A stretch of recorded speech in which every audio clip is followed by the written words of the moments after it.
merci de nous rester fidèles. Vous êtes bien sûr Sunu Kaddu TV. Nous démarrons avec Point Actu qui met le point sur le blanchiment de capitaux et barre à sa une.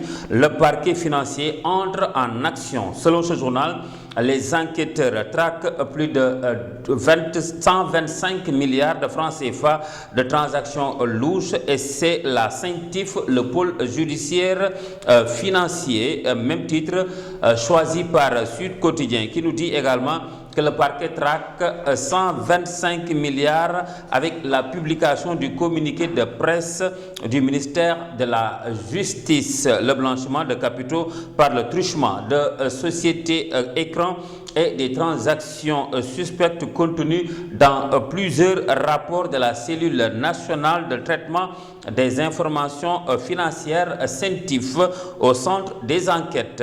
Le quotidien, lui aussi, parle de soupçons de blanchiment d'argent et nous informe que le parquet financier est sur les traces. Il annonce l'ouverture d'une information judiciaire. Selon le Dakarois, il s'agit d'un réseau de blanchiment de capitaux, financement de terrorisme, prolifération des armes de destruction massive. Et le parquet financier à la chasse dans les colonnes de Vox Populi. Elhadji Alioune Abdoulaye Sylla parle de mécanismes sophistiqués de blanchiment de capitaux par le truchement des sociétés écrans impliquant plusieurs personnes. Et parmi ces personnes, Farba Ngom nous informe Le Quotidien.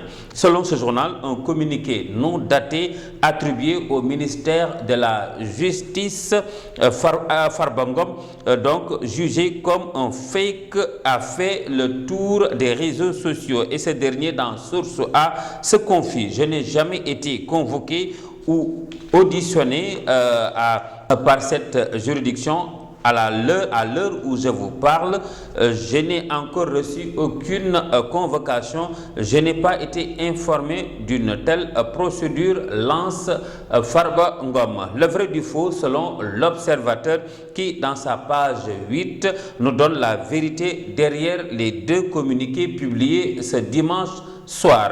Ce dimanche soir, en relief, nous apprend que le Premier ministre Ousmane Sonko est en Mauritanie pour une visite de travail. Ce journal nous livre l'agenda de Sonko: réunion ministérielle, rencontre avec la communauté sénégalaise et le patronat mauritanien.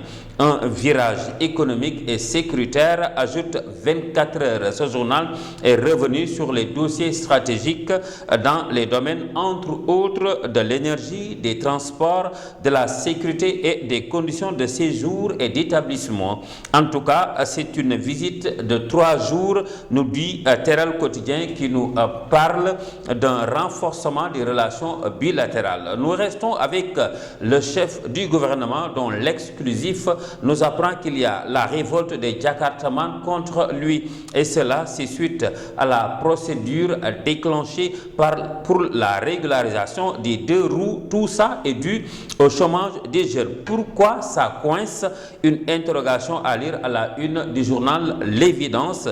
Licenciement et réforme administrative, port autonome de Dakar, CDC Habitat, AIBD, l'ONAS Poste, victime collatérale, des centaines de Sénégalais au chômage. Tribune d'en ajouter: la drogue, la violence, les misères de la jeunesse sénégalaise. Selon le journal du groupe des médias, aucun régime n'a concrétisé ses promesses de solution au chômage des jeunes. Et la colère monte chez les Jakartamans qui vivent les pires moments de leur existence. Le mandat, lui, parle des conséquences de l'échec des politiques de l'emploi. Entre échecs ou autres échecs annoncés par les quotidiens du jour, c'est la hausse du prix des denrées de première nécessité. L'État face à la réalité du marché, selon Walf Quotidien, qui nous informe que le ministre Serigne Gueye Diop remet les pendules à l'heure.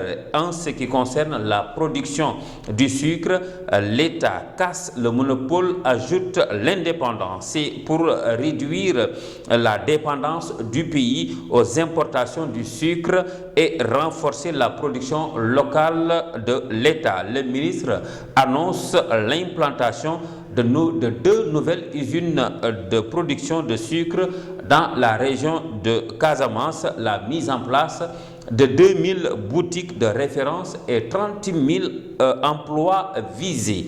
Le Républicain revient aussi sur les propos du ministre du Commerce et parle d'une baisse significative du prix du riz. Point Actu lui parle du plan ambitieux pour moderniser le commerce et garantir l'autosuffisance.